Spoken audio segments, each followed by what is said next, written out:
Get started, and I just wanted to let you know about a press release that is on our website that lists our 6 next steps, more or less. And we're going to kind of break it up and talk about various aspects of these. But if you actually want them, you're welcome to pull up your phone. It's probably the 3rd or 4th post down, and it lists our next steps. And as I was talking to someone earlier today, the ESSA was a game changer for us. It was a wake-up call. It was like we'd been duped. Okay, because we've been working so hard on opt-out, which is a stronghold. It's a great base, but it's not going to be enough. We're going to have to be stronger. We're going to have to be more strategic, and we're really going to have to think about what does opt-out look like in terms of fighting back from so many different angles. And that is part of the reason we invited the speakers, we invited to this particular conference, so that people would get a bigger sense of what's going on, even outside of public education. I'm going to talk about one aspect of opt-out, mainly because this is what I've been doing in Colorado for the last few months at the many opt-out meetings we've been holding across Denver and the various suburbs in that area. And that is really thinking about opt-out in terms of competency-based education. And again, that term may be called proficiency-based education, mastery-based, skill-based, digital badges. If you attended the opt-out session, adaptive, computer adaptive. There's so many terms that this will come under, but what you really need to understand about what it is, and it comes from the ESSA, it is grants for innovative assessment. And so the idea is that everybody's going to overhaul their assessment programs, and they're going to get all sorts of guidance from the federal government under ESSA. And it's going to be innovative, and it's going to be exciting. They want the parents to love it, they want the teachers to love it, and the students. They're going to make it so seamless that you won't even know it's happening, because it will be online daily, every day. It's part of the curriculum. So what that looks like is, if you walk into a classroom, my son has a class like this right now in Littleton, Colorado. He walked in, algebra was online, I blew up. I said, I don't want him taking this class. They said, well, then he won't get algebra. So that's what's going to happen. And you don't want to be taken off guard like I was. You want to plan ahead for this. And so this is what it looks like to plan ahead for that. In May, when the year is over, you need to immediately go to your school district, and you need to immediately say, I want a review of all of the curriculum that will be used next year. I want to see a review of textbook curriculum, online curriculum. I want to see it all. And you need to hold a meeting, have parents there, find out what this curriculum is, and then mobilize all summer long. So that when that school year starts, and those kids walk into that classroom, those teachers and those superintendents and those principals already know, guess what, you're not participating. That's how you're going to have to fight back against this new animal of innovative assessment. And it's going to come very, very fast, because foundations are already offering money to get this started before ESSA has even released any money. In Denver, we have what's called Teach to One Math. I suggest you look it up. Teach to One Math, look up Slate along with it. It's in Slate magazine online. And what this looks like is airport, those screens in the airport where you decide where your next flight is, where you pick up your luggage. The kids walk in, there's screens on the wall in the morning, and the screens tell the children where they're going to go for that day. Maybe the computer, based on yesterday's online daily assessment, has decided that that child needs whole group instruction. Maybe the computer has decided that that child needs a one-on-one or a small group, or maybe they just get to sit and work on their laptop for the day. The teacher, who is no longer a teacher, is a facilitator, ultimately could be a volunteer, and let me tell you, that wording is already in my district for this sort of curriculum that's going to roll out in Aurora next year at Aurora Central High School. They literally say volunteer as an option. We'll just stand by and see what the computer directs the children to do, and then they'll stand behind that child, point at the screen. Maybe the teacher will be directed to give whole group instruction that day. But all of this instruction is based on computer curriculum created by corporate publishers.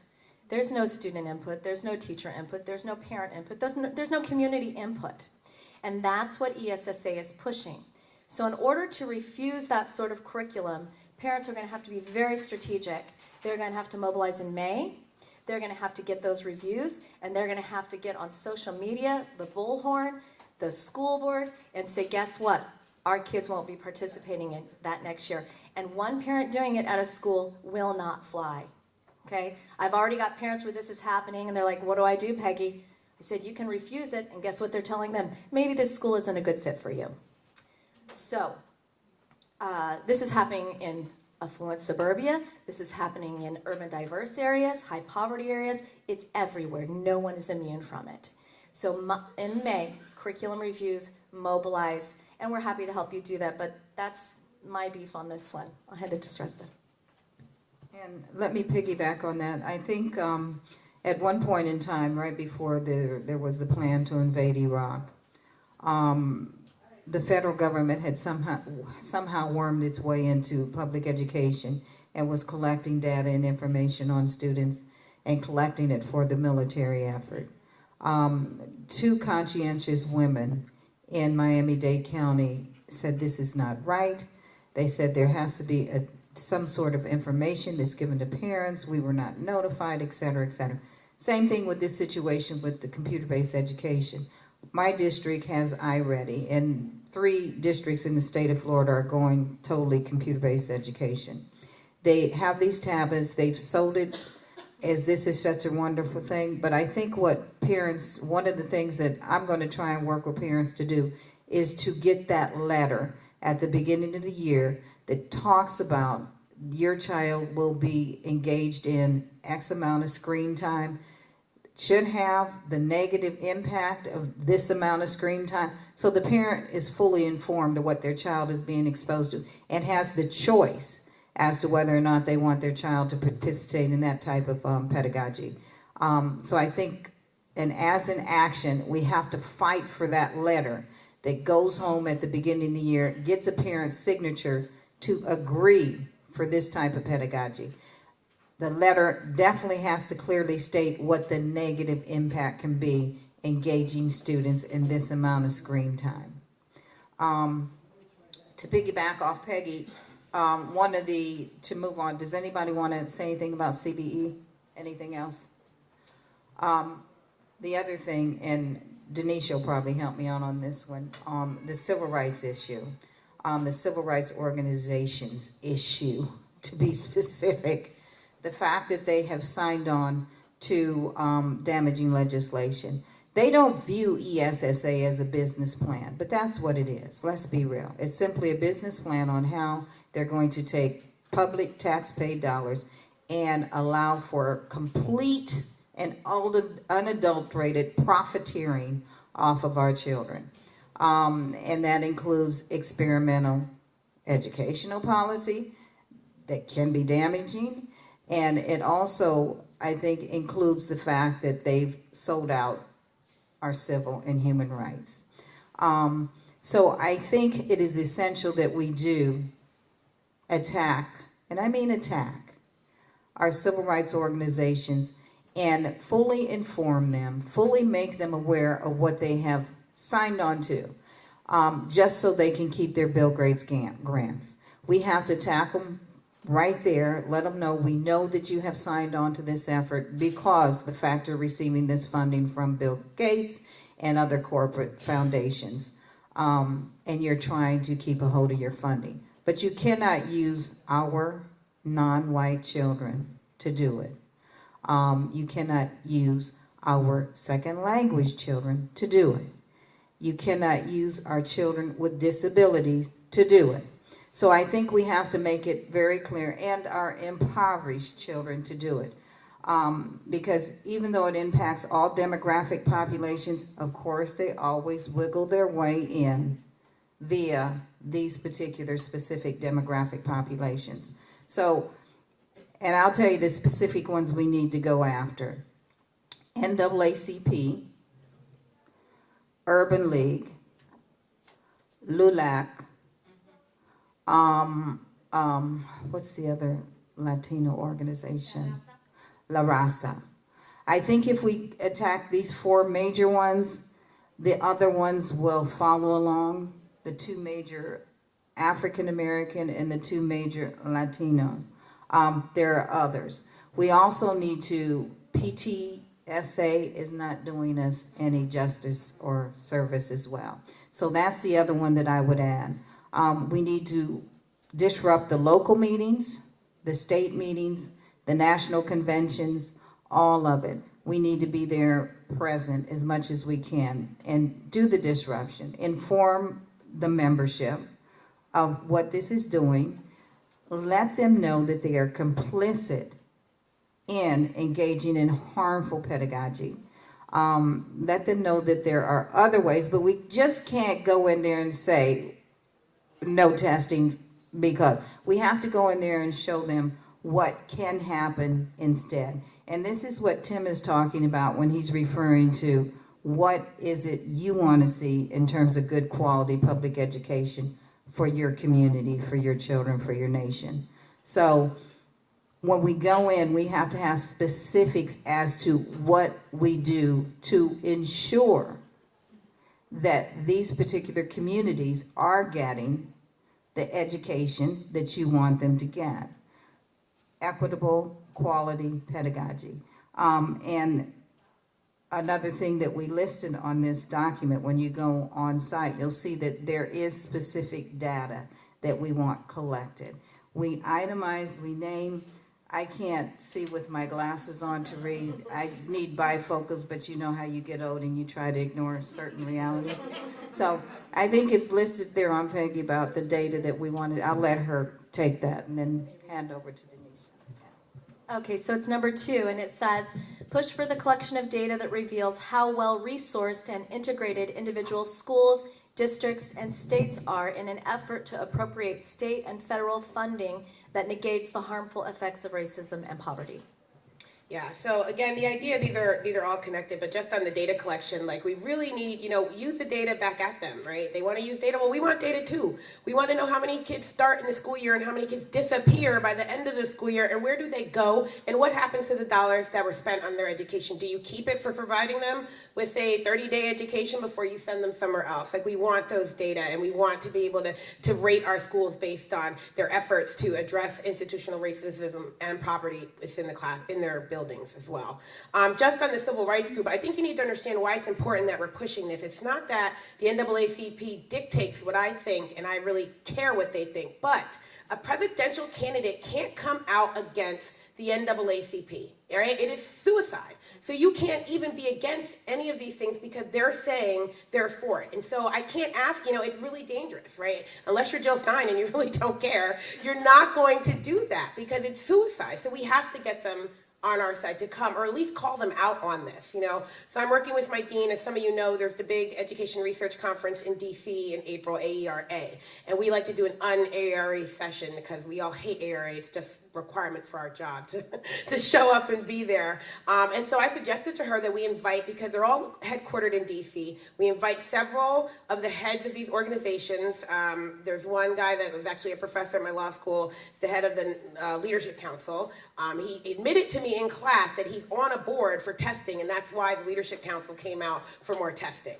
So get him, get some of these other folks, and then get us, our folks. I suggested Ricardo, I suggested Yeruhu, and Ceresta also, and sit on a panel, televised live, and make them tell the world how they think more testing is going to end racism for our students, and get it out on record. So we're trying to set these up, get these town hall forums. I want them speaking to the public and saying that, not just on print, but looking us in the eye and saying, yeah, we went from eugenics and literacy poll tests to our kids need standardized testing somehow. It absolutely makes no sense. And if they won't come out and say it's because they take the money, then they're going to have to explain how we got there, because we really haven't gotten there.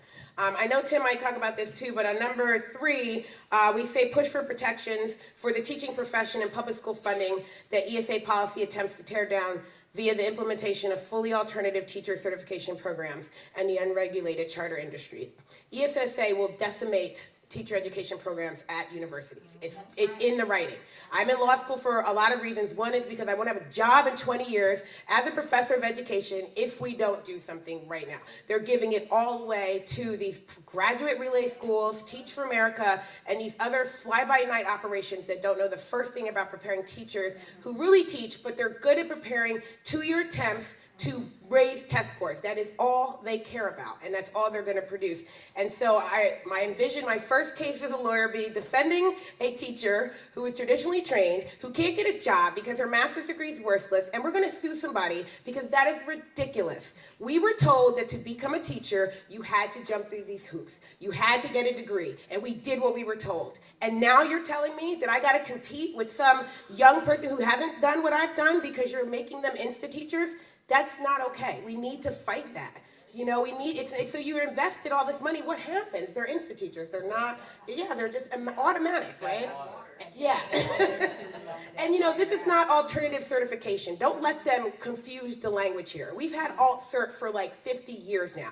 If you are a professional and you wanted to become a teacher, you don't gotta be an undergrad again. Nobody expects that of you. You did a 1 to 2 year intensive program training on the ground with a teacher, and you became a teacher. That's alt cert, that's different. Fast track is this 5 weeks or less training, teacher on record. That is separate than we have residency programs at Howard where we put you in a year working as a paraprofessional. That's not fast track. That's just not making you do a 4-year undergraduate degree. You're getting it a little bit quicker because you're an older adult. So we really need to watch the language on this so we can make sure. Relay is when you're in the classroom working, or I think. Online, yeah, but they're in the classroom at the teacher on record when they're in there. I don't know if they're getting their training. So they're the teacher and they're going to class at night. And Boston residency, that's different. You're paired in a classroom with a teacher for a year and taking your classes. That's how we do it at Howard in our residency program. And you're being paid as a paraprofessional with the school district, and the school district is paying some of your tuition. So those are very different programs. But the way we measure them is how fast are you the teacher on record? How much experience and training did you get before you are the one in charge of those students all day? And if it's anything less than a year, we know that that's not acceptable. I'll just talk a little bit about that because actually I want to go a different direction. But just, yeah, to echo that though, I mean, what's happening with the academies and this whole idea for fast track teacher certification, understand also is what they're putting out there is this noise that's got people alarmed again. Remember that? And that's how this is always done. But in Wisconsin, right, we have a teacher shortage. Okay?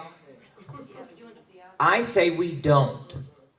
We have absolutely plenty of certified people and people who would teach. It's the conditions of teaching that keep people out of it. Okay? We don't have a teacher shortage. We have a crisis of people who won't teach. And we shouldn't blame them either. So let's first recognize there is no teacher shortage. When we agree to the teacher shortage, we agree then that we're going to accept their solution, which is fast tracking, okay? Which is bullshit. Okay, we don't need it. And I would say at our we have plenty of alternative certification programs for anybody who wants to become a teacher. So this nonsense of this person out there who just can't wait to give back and they're a chemist and they're wonderful and they just can't get a teaching job, nonsense. We have an accelerated program for you somewhere at some college near you to become certified to teach children. So there is nobody holding qualified people back from becoming teachers. You might be, and notice what I said, qualified people. If you're a chemist, you're a qualified chemist. We're going to then qualify you to be a chemistry teacher. Come and do your part though, okay? You didn't become a chemist by saying, I feel like being a chemist today. Okay, you got qualified. You don't become a pilot by we don't have pilots for America. Okay, okay. So okay. The other thing, though, but I love this idea of where does opt-out go. We're seeing it, and that's what I want to bring this. And I was talking to you about this, Peg, from talking to the Politico reporter. And you're here. I can hear it in the questions right now. Finally, this is not an anti-testing movement. This is a movement of civil disobedience demanding that we take all of these negative, horrible things that contribute to make life suck for certain kids and say, no, we're not opting out, we're opting out of this disaster. Capitalism, from Chris Hedges' point of view, who takes it from Naomi Klein, Dr. Jill Stein's looking at this. We are opting out of that because it's that entire system that creates it. So whether it's a high-stakes test that reinforces the mentality that keeps in place the corporate ideas and the whole thing, that's the opt-out movement, and that's what it's always been. It's always been an act of civil disobedience to reclaim, restore, and demand that we get back freedom in education. Because that's what it is. Education creates the ability to be free. And so we're opting out of scripted curriculum that tell us how we have to behave in this corporate oligarchy, to use Chris Hedges' word, right? Okay, it's opt-out. It's not a group of, I'm not a little frightened father who's afraid that my son in 5th grade was being damaged by the bad test. Okay? No, I recognized that my son was being part of a system where he was being systematically turned off to education and being told that he needed to be programmed to be taking his place in a position of somebody else's power. No, remember? And he did that by saying one simple thing. He wrote, woo-hoo. And his teacher told him right there, you don't write woo-hoo, you'll never pass the test using woo-hoo as the first part of a sentence. And we said you were over. And I say, no, that's what opt-out is about. Opt-out is making sure that kids write woo-hoo and teachers say, thank God you did that.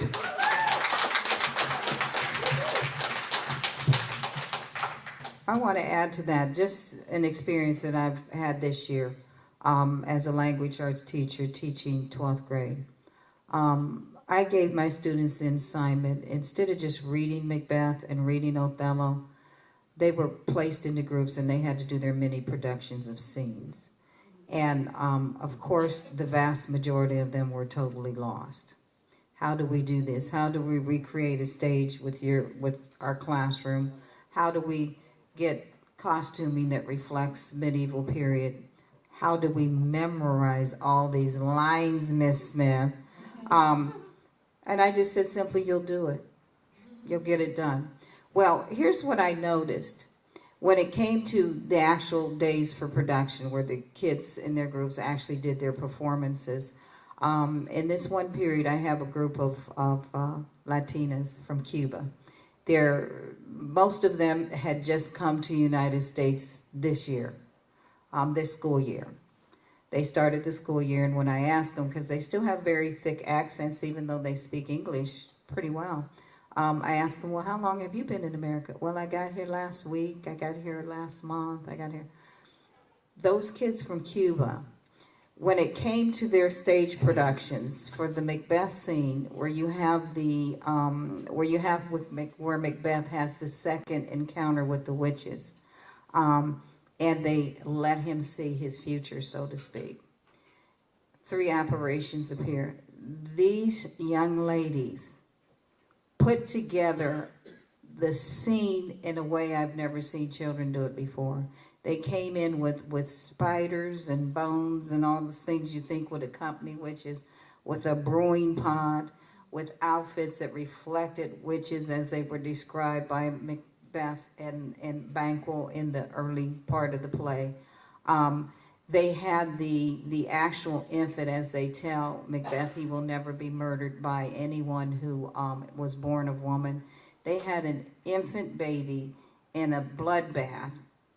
They had all these wonderful props, and out of all my students, they had the best production. Why? Because somehow in Cuba, their imaginations have not been tampered with. The students that have been in America and going, they struggled to imagine, to envision how they were going to do this.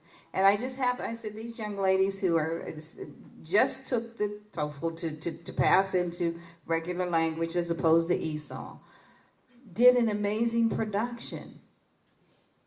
But they used their creative sensibility to do it. And even though they spoke their lines with thick accents, they had an amazing production. And I said, now, to myself, I was thinking, now, how messed up is it that what they want to call the refugees or the fresh immigrants were able to do a production, whereas kids that have been in this system for years were struggling. And I mean, they were really struggling. I had to suggest things. I had to give them ideas. And I'm a language arts teacher that knows they're being starved in terms of their creative sensibilities. So when you come in my classroom, not only are you developing the ability to think and engage on a deep and meaningful way, you're also having to come up with some creative ingenuity too. So that was very remarkable to me. But let me move on. I just had to share that when Tim mentioned how his son had a creative writing input and was stamped on because of it. But these kids, their minds are totally stamped on. Tabula rasa and Teflon is what we get these days with kids in their mind development. Nothing is there in terms of schema with many of these kids, that foundations that have been laid, information, new information attached to, that's almost absent in these kids. But they can sit in front of a multiple choice test and they can answer those questions. They can take a scripted writing prompt and they can do what they've been taught to do. And that's just about all they can do. And it's so sad. It's so sad. But moving on. We got a couple minutes. I know. Citizens United. Ben and Jerry have run an active campaign against Citizens United. One of the things that we as UOO want to do, and we want to encourage everyone else, is to start working with, forming coalitions with people that are on the same path. We know that one of the major reasons that we're suffering under this oppression is because our politicians are bought and paid for by corporate entities, which deeply was facilitated by Citizens United. So we have to start ending the damaging legislation and policy that is being pushed through. Some of that is going to involve litigation and going as far as we can with litigation and filing civil rights complaints. And that's when I mentioned yesterday, so glad I finally have teachers that are actually approaching me now about, let's say, what has happened to us, that we are being forced to break state statute in terms of protecting children. We're being forced to commit acts of child abuse and start filing the complaints, the civil rights complaints, start doing it wherever and however we can. When you think of the civil rights struggle, the modern civil rights struggle in the 60s, the 50s and 60s, you do know not only was it a take it to the street effort, it was also in the courts. So I think we have to really start thinking about getting involved in the courts. Denisha understands this. This is why she's in law school now. So anyway, we can start filing the complaints, engaging in litigation. I think we need to start exploring our communities and seeing where we can go with that. I don't know how far we can go as teachers in that we're being forced to break state statute in terms of protection of children and the welfare of children. But we're going to go ahead and push it as far as we can and see what can be done. So that's another thing we want to encourage. The last thing I want to talk about, and I know we're running out of time, but is to really think about taking a look at the ESSA. Look at our website. We pulled out sections. And the reason I say this is because we have been reading this stuff since it was the House bill and it was the Senate bill, and we've been talking about it, and we've been silenced, I can't tell you how many times, because nobody wanted this information to get out. There's a lot of compromise out there. The national unions are a part of this. And even today, after I've read the entire ESSA, I'm still hearing people talk about it in terms of opportunities. I keep hearing this word again and again. We want to explore the opportunities that the ESSA offers us. Well, this is my question to those people. Have you read it? Because if you've read it, you're not going to find opportunity. And so it's really important that when on our list, the first thing is talking to legislators, that you have read at least the component that maybe hits home with you. It doesn't mean you have to read every component. Maybe you pick one and that's the one that you attack. When you are writing to legislators, you need to have read it, and you need to be able to talk about it clearly, because it is truly the destruction of public education and the teaching profession. And for anyone to say otherwise is a lie. It's an absolute, outright lie. And if they are not saying what it really is, they're compromising in some shape or form. And so for us, we really need to be empowered by understanding what this law is and looking at it, and in your local communities, thinking about what that looks like in terms of fighting back. For example, I teach at a relay leadership school. In the ESSA is a ton of money for relay. And they say in there, they want people like relay in certain terms, okay? They have all sorts of language, and you'll see the pattern of this language over and over. Academies, they'll talk about specific charters that they want that have been successful. We know what that is. We know what those successful charters are. So you need to think about your community. So in my community, Relay's already got a foothold. They're setting up campus this summer. They keep getting voted through the State Board of Education. Now they're going to the Higher Board of Education. No one knows about it. The parents in my school don't know that their children go to a Relay leadership school. This is educational malpractice. Like, I mean, it's really all I can do to step foot in that school every day and not start screaming, okay? So you need to be thinking about this, and when you look at it, tailor it to your story. It goes back to saying, well, what's the component that I need to fight? Because quite honestly, you can't do it all. So you're going to have to pick, and you're going to have to choose, and you're going to have to trust that together, all of us across this nation will be hitting those various components, because guess what? They're all there. They're already rolling it out. It's there before the money's even been released. So that was just my advice to you based on my own personal experience. Does anybody else have anything to add? I like that mic better, though. Now, I just this teacher education thing, Peggy, which you just talked, you talk about with Relay Graduate School and things like that. I mean, understand they don't even require graduate degrees. Okay, but I want to come back to the civil rights issue and put this part of this in the teacher education program. I'm telling you again, once again, upper middle class white suburban parents will not accept Insta teachers. We will not accept, and I'm going to throw we in there, okay? Well, I'm a we, and I'm not going to accept an Insta teacher for my kid. Guess where the Insta teachers are going? Okay, so let's understand that the academies that have been created by the federal government are setting up to, again, put out less than qualified people for the least among us who are the most distressed. That's a disaster. That's truly a disaster, again, falling on those who need the most. Okay? Questions? And somehow the civil rights organizations think Teach for America teachers are highly qualified. I don't know how they got that. Gee. So you didn't know they stuck it into the bill when we closed down the government? Yeah, get the government back. Getting administrators involved in this. Yeah. An administrator can say to TFA that this teacher may not go to Relay for graduate school. This teacher, because I did it, and they did it. The teacher goes to Hunter College, not to Relay. So administrators have some power. The other piece, Peggy, to your point about online education, is in New Jersey, they are so slick about this. They're coming in the back door with climate, almost like climate change. We have worse winters these days and the schools are closing. They are pushing online education so the kids can get online at home for the snow day and the district can still count it as a day of school. That's right. And they had practice days in 2 districts that I know of this year before the snow even came, just to see how it would work. So it's insidious. Keep your eyes open. And the one thing I want to say to Relay is in my district, guess who they're training? The principals. They didn't come for the teachers first. They came for the principals.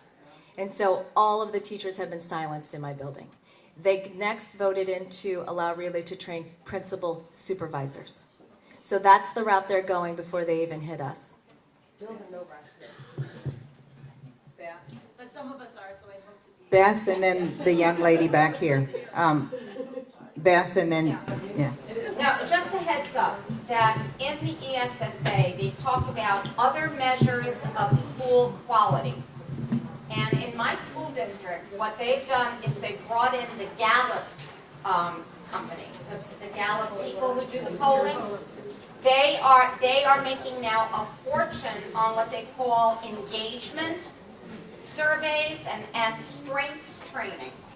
And it's just complete bullshit, the engagement stuff.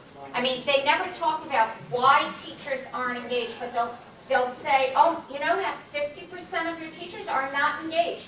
We need to make them more engaged. And then they put these stupid PDs in place to make them more engaged. And then they have this strengths training crap that everyone walks around, believe it or not, with the names of their strengths it's just absolutely, but it's a new area of corporate intrusion into our schools that's coming out of ESSA. The other thing is, in terms of teachers who are certified but they don't want to teach anymore, in my school district and all around, they're making it so unpleasant to be a teacher, so awful, that then they offer early out programs. All of our best teachers took it because they can't take it anymore, right? They all took early retirement. So now what do they bring in? They bring in all of these, novice people who can be sucked right in 2 minutes. They don't know. They grew up under NCLB. Okay. Go ahead. Okay. We can take one more question, then we've got to get ready for Bill Ayers coming in. Was there one back there? Yeah. Okay. Go ahead. So I just wanted to say a few things. So we're a few student teachers from Providence, Rhode Island. We are in a master's program for teaching. It's a complete shit show. But the other thing that I wanted to say is that I think that this whole movement has to be intergenerational, right? And there are a lot of student organizers on campuses all over this country who care about education, but they have no idea about this movement. And I know that because I just looked it up. None of these students know anything about this movement. And there are students, however, who are part of organizations like Students for Education Reform, which on their Facebook, I just saw a post, and I can read part of it for you, but they say, now that the political uproar has died down, the results are in, and here's what we know about Park. This is a good test. We know that not from the testimony, we know that from the testimony of former state teachers of the year. So students who are organizing, who have the energy to organize for education, think that Park is good. So what I'm saying here is that I think you really need to be reaching out to student organizers and getting them on these colleges that might have teacher education programs to change their mind about what's going on. And not only that, but they can be doing some of the work for you guys.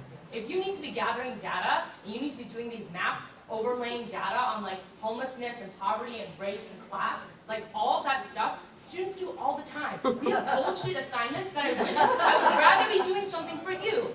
So talk to our teacher ed programs, talk to our administrators, be like, how can you be doing research for our community? Because there's plenty of research in your communities that can be done by students all the time, and you're not reaching out to us. So reach out to us. I got a solution to your problem. It's a quick solution to your problem. What you want to do, all of you, is transfer to Edgewood College in Madison, Wisconsin, We're not going to Wisconsin. where I'm the dean. He tried to hire me. I'm not going to Wisconsin. I spent 5 years in Indiana. Ceresta has some information, but real quick, we wanted to share. A group was started to counter Students for Ed Reform. It was called SUIT, Students United for Public Education. It was started, and they had some chapters, and I think they need support. So that's one way is getting those chapters on campuses. I had a few student of mine here yesterday. I've had students who are coming to the NICOR, getting them involved. I mean, when I mentioned opt-out, my students said, what the hell is that? Is that a possibility? Like, they had no idea. So they want this information, but they're not getting it. You know who they're getting, though? Uncommon Schools, recruiting the hell out of our student teachers to go do their summer and paying them well. So we do need that. We've talked about getting student interns to support us. I'm willing to sign off on giving you some college credit to come to opt out. So that's what we're going to be definitely working on. So thank you. All right, folks, we need to wrap it up and get ready. Beth is going to come up and make a quick announcement about an event this summer, and then we're going to move on to our last keynote. Okay, folks, very important announcement that you all need to note. Next summer, July 8th through 10th, we are returning to Washington, D.C. for a mass rally for public education. We're going to have a rally and march to the White House. We're assembling at the Lincoln Memorial on July 8th. This time, the Save Our Schools is not just a few people. It's a coalition that includes SOS, of course, BATS, UOO, NPE, NCUEA, CELT, which is a language arts organization, NEA, BAG Caucus, and Opt Out Florida Network. And there are others also. Please spread the word. Go on our SOS Coalition website. You can see the information on SaveOurSchoolsMarch.org. We're fighting for full equitable funding for all public schools, safe, racially just schools and communities, community leadership in public school policies, professional, diverse educators for all students, child-centered, culturally appropriate curriculum for all, and no high-stakes standardized testing. Please come to Washington, D.C., July 8th. On July 9th, we're going to have a convention at Howard University. It's going to be fantastic. So come on to D.C., July 8th through the 9th. Thank you, Beth. Thank you. All right, Bill's just invited us lovely ladies to join him for a panel discussion. Who's going to say no to that? Tim, take us away with the introduction. Wow. Okay, I'm not introducing the three of you the same way, okay? Actually, I wanted, yep. For those of you who have not heard Bill speak, it's absolutely wonderful. I got 5 or 6 years ago when I was at Penn State Altoona.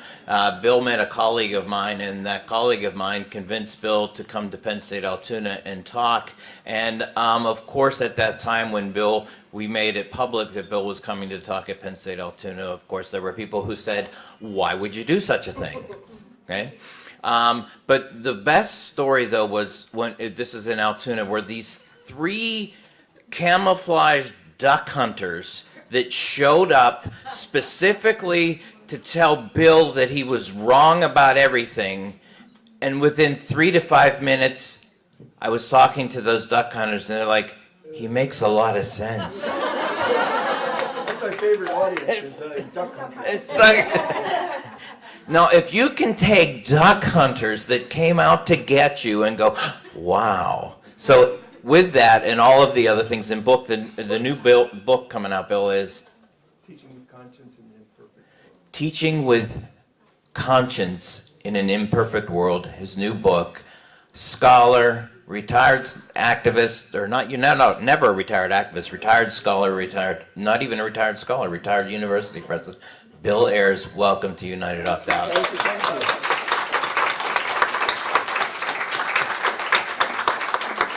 I'm a deinstitutionalized scholar, Tim. Long retired. I typically, when I speak to duck hunters, I feel very confident. I was speaking actually in Georgia, and a group of Hell's Angels came in and sat in the front row wearing Tea Party patches and intending to intimidate me. And afterwards, the first guy who stood up asked a question. He said, I thought I would hate everything you said, but I kind of agree with a lot of it. And he said, but the thing is, I think you're a big government guy. I said, I'm not a big government guy. And he said, but I think you are. I said, well, okay, let's agree to close the Pentagon. And he said, not the Pentagon. And I said, see, now who's the big government guy, right? I typically begin my classes with a poem and a song, and I was going to use this poem at the end, but